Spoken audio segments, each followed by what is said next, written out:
안녕하세요. 주필승 투자연구소 소장 주필승입니다. 오늘 하루 엄청난 이벤트들이 많이 있었죠. 첫 번째는 이제 금리 인하가 나와서 예정대로 0.25% 인하를 했고요. 갑자기 한미 간의 관세 협정이 해소가 되면서 또 이에 따른 관련주들의 급등과 급락이 발생했습니다. 또 미국과 중국의 협정 관련해서 상당히 긍정적으로 마감을 했어요. 그죠? 이런 것들이 장중에 한꺼번에 반영이 되면서 엄청난 요동치는 그런 하루의 시장이었는데, 보다시피 올랐다 떨어졌다 올랐다 떨어졌다 많이 올라와 있습니다. 많이 올라 있다 보니까 조그만 재료의 변동성이 커지고 있는 그런 시장이고요. 특히 코스피는 삼성전자 하이닉스만 움직이는 그런 시장인데요. 이따도 보여드리겠지만 현저하게 하락 종목수가 많습니다. 상승 종목수는 별로 없어요. 거의 다 하락을 하고 있는 그런 시장에서의 상승. 이거를 이제 개인 투자자들은 원하고 있지 않습니다. 지수가 중요한 게 아니거든요. 지수 4천 부담스러운데 내 주식은 안 올라가고 좀 쏠림 현상이 일어나고 있습니다. 오늘 급변동의 주범은 바로 기관들입니다. 기관들이 오늘 코스피를 8천억 정도, 8,300억에 매도를 했는데 전체 기관이 매도를 했어요. 그래서 이거에 따른 변동성이 컸는데 기관들이 뭘 많이 팔았냐면 2차 전지 대형주들을 많이 팔았습니다. SDI부터 시작해서 좀 거래소의 2차 전지 대형주를 차익 실현에 나서는 그런 움직임이 좀 많이 있었고, 전반적으로 프로그램을 이용한 매도가 많이 나왔다라는 거. 여기에 외국인의 지금 선물 매도 포지션이 심상치가 않습니다. 종가로 보면은 마이너스 5조 4천억, 5조 4천억의 매도 포지션. 과거에 이게 범주가 배려가 있잖아요. 매수는 얼마, 매도는 얼마 정도 되는데 이 배려 기준이 한 5조에서 6조 정도 된다고 말씀을 드렸습니다. 그래서 5조 4천억이면은 하방으로는 거의 최대 금액이 온 거예요. 그래서 좀씩 선물 매수가 돌아서는지 요거를 좀 체크를 해봐야 되는데, 선물 매도 포지션이 어떻게 해소가 될 수 있을지 이거에 따라서 향후 증시의 변동성이 더욱 커질 수 있습니다. 파월이 금리 인하를 하긴 했는데 뭔가 좀 석연치 않게 했죠. 12월 달은 기정사실이 아니다. 그래서 인하에 대해서 상당히 내부 좀 이견이 크다. 어떤 사람은 B컷을 해야 된다. 어떤 사람은 동결을 해야 된다. 뭐 이렇게 여러 가지 이견이 있어서 12월 달도 가봐야 한다. 이런 느낌이 나오면서 어제 미국 시장이 상당히 요동을 쳤다. 이렇게 볼 수 있습니다. 하지만 임기가 내년 5월인가요? 얼마 남지 않았습니다. 그래서 내년 5월 달 이후에는 아무래도 트럼프가 지정하는 임원들이 들어가기 때문에 금리 인하 속도는 또 낼 거예요. 그래서 이 12월 달에 예상했던 부분이 좀 동결로 갈 수도 있다. 사실 뭐 이렇게 너무 급격하게 금리 인하하는 것도 좋지는 않습니다. 반면에 이제 QT는 이제 12월 달에 종료한다라고 했으니까 그런 부분에서 우호적으로 볼 수 있는데, QT 종료를 했는데 미국의 그 10년물 국채는 올라갔어요. 그래서 요거 신호를 어떻게 보냐면 트럼프가 금리를 내리려는 목적은 바로 앞으로 국채를 대규모 발행하기 위해서 이 금리를 낮추는 거거든요. 근데 QT 종료라는 거는 앞으로 국채 발행을 할 수 있다라는 게 선반영되면서 금리가 올라갔다, 이런 건데, 기본적으로 QT 종료가 된다라고 하면 금리가 떨어지는 게 정상이거든요. 그런데 이거를 하나의 대규모 채권 발행의 시작이다라고 해서 금리가 올랐습니다. 이 과거하고 다른 상당히 복잡한 그런 움직임이 나타나고 있어요. 아무튼 좀 금리 인하는 뭐 내부적으로 지속될 것 같은데, 그러니까 시간에 좀 차이가 있다, 이렇게 보시면 될 것 같아요.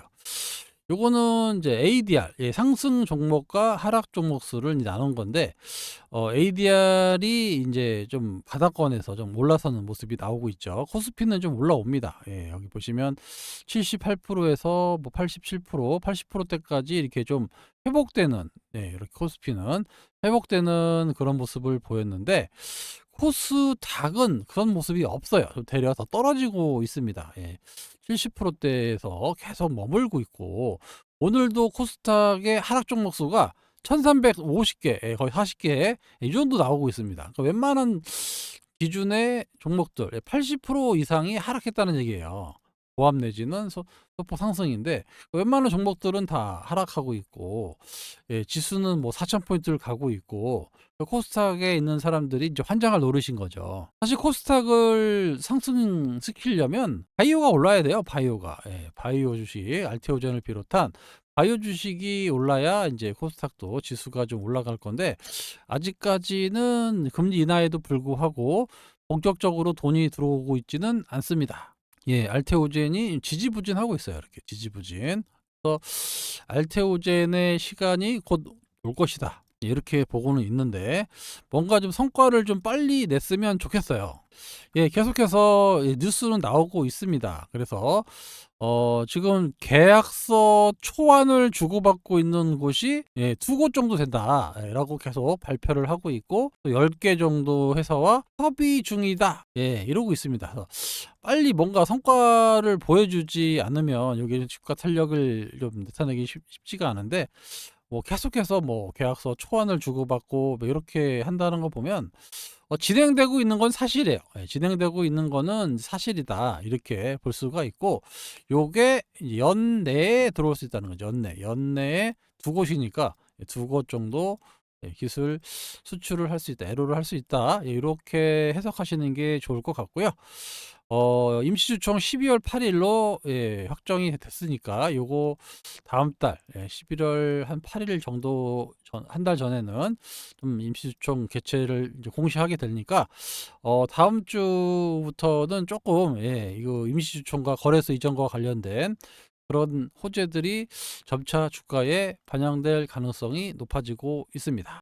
예, 오늘도 외국인 기관인데 뭐 그렇게 크게 들어오질 않았어요. 하지만 뭐 매도 안 했다라는 것만 해도 나쁘지 않은데, 뭔가 이렇게 좀 시원시원한 모습을 좀 보여줘야 기다리는 사람들이 좀 저기 할 텐데, 아무튼 뭐 전체적인 추세라든가 뭐 부도지표라든가 이런 걸 봤을 때는 나쁘지 않습니다. 그래서 언제든지 이런 상승 패턴이 나올 수 있다라는 거. 예, 금리는 인하했고 바이오 섹터의 시간은 점점 다가오고 있다, 이렇게 말씀드릴 수 있습니다. 예, 제가 어제 인투셀에 대해서 영상을 찍어 드렸죠. 예, 여기 있죠? 인투셀. 예, 인투셀, 삼성이 밀어주는 기업 인투셀이라고. 예, 제가 인투셀은 그 전에 여기 삼성 바이오 로직스, 여기 있죠? 여기 요거 얘기할 때 종목 얘기는 하지 않았어요. 예, 왜냐하면 그때 우리가 좀 이제 그 인투셀을 좀 막 접근하고 있던 시절이기 때문에 말씀드릴 수는 없었고, 근데 지금은 이제 오픈하는 이유는, 네, 앞으로 좀 기대되고 있는 그런 주식이고, 앞으로도 뭐 나쁘지 않을 것 같아요. 성장성이나 이런 걸 봤을 때도 나쁘지 않다라고 해서 말씀을 드린 건데, 아무튼 오늘 인투셀이 어려운 시장에서도 11% 이상의 상승이 나왔어요. 예.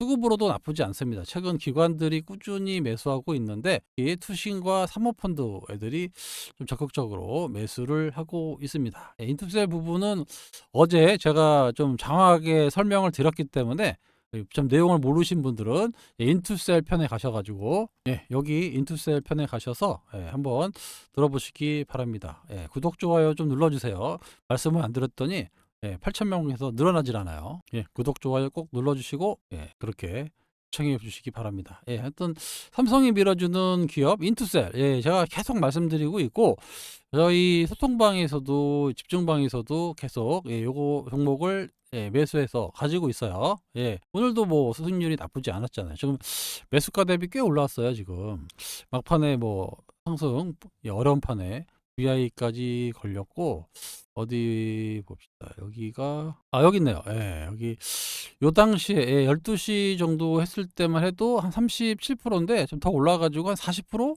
예, 여기 왜냐면 여기, 예, 여기 42,000원에 매수했거든요. 지금 거의 6만 원이니까, 그죠? 예, 40%더 낮겠네요. 예, 요때가 보시면 10월 21일이죠. 예, 10월 21일. 예, 요때 10월 21일 날 산 거예요. 10월 21일 요 정도, 예, 자리에서 산 거거든요. 그리고 나서 이제 꾸준히 올라서 슈팅이 나오고 있는데, 아무튼 이 주식도 꾸준히 갈 것 같아요. 지금 삼성하고 연계되어 있기 때문에 삼성하고 하면 좀 뭔가 좀 오래 가거든요.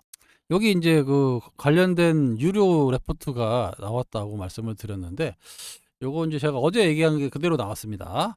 삼성은 기본적으로 지분 투자를 좀 많이 해요, 기본적으로. 그리고 그 최근에 앞장서 가지고 인투스의 문제를 해결해 줬다. 제가 어제 이거 말씀드렸잖아요. 그리고 앱노라든가 레인보우 로보틱스 이런 것도 그 과거의 선례가 존재하고 있다. 그래서 이번에 바이오 신약을 진행하기 위해서 에피스, 이번 삼성 에피스 분할을 통해서 인투셀을 어떻게 사용할까? 이게 중요한 거죠. 그렇죠. 그러니까 이 삼성하고 연계되어 있는 인투셀이 뭔가 성과를 좀 내기도 전에 삼성이라는 브랜드에 올라타서 이 슈팅이 좀 나올 수 있다라는 거예요. 이 신규 상장 종목이고 어제 제가 여기도 보여드렸잖아요. 특허 문제 때문에 급락했고 특허 문제 해소로 올라갔다. 그러니까 여기가 거의 본전이고 요거 올라간 거예요. 그래서 저희가 여기서 매수를 한 거니까. 그렇죠? 예. 물론 이제 보통 바닥에서는 올랐지만 그래도 여기서 이게 끝날 수 있는 주식은 아닌 것 같다. 예. 그래서 제가 이거 수익률 극대화하겠다고 오늘도 가지고 가겠다고 계속 말씀드리고 있는 거예요. 예, 11월 24일 날 에피스 상장되잖아요. 그때까지 갈지는 뭐 모르겠죠. 올랐다 떨어졌다 할 수는 있겠지만 그때 에피스가 의외로 뭐 탄력이 좋거나 막 그랬다고 하면 당연히 인투셀이 또 올라갑니다. 이래저래 좀 수급적으로도 그렇고 또 삼성과의 협업 문제도 그렇고 삼성이 또 밀어주는 기업이기 때문에 여러 가지 그 재료로 슈팅이 좀 크게 나올 수 있는 그런 주식이다. 이렇게 계속 제가 말씀을 드리고 있습니다. 예, 또 관련 기업 또 와 있죠? 예, Y바이오 로직스가 또 있어요. Y바이오 로직스는 현재 매수가 대비 거의 100% 정도 달성하고 있습니다. 예, Y바이오 로직스 저희가 1200원에 샀다고 말씀을 드렸죠. 1200원에 사서 저번에 29,900원까지 갔으니까 오늘 좀 떨어져서 19,880원이지만 이것도 아직 갈 길이 멀어요. 시총이 아직 3,000억이 안 됩니다. 예, 상당히 많은 기술력과 그리고 많은 기업과 협업하고 있단 말이에요. 그래서 Y바이오도 인투셀과 지금 같이 협업해서 가고 있거든요. 예, 그래서 삼성하고 연계되어 있는 인투셀이 가고 그 다음에 Y바이오까지 같이 수혜를 받을 수가 있어요. 그래서 다 세트로 지금 다 가지고 있는 겁니다. 예, 알테오젠이 좀 지루하니까 지루하죠. 지루해서 이런 부분이 또 소소하게 수익이 나고 있으니까 견딜만 한 거죠. 사실 저는 이제 그 이투세를 말씀드릴 때 알테오젠 절반 팔고 살 정도 사고 싶을 정도로 상당히 매력적인 회사다라고 생각을 했었어요, 그때.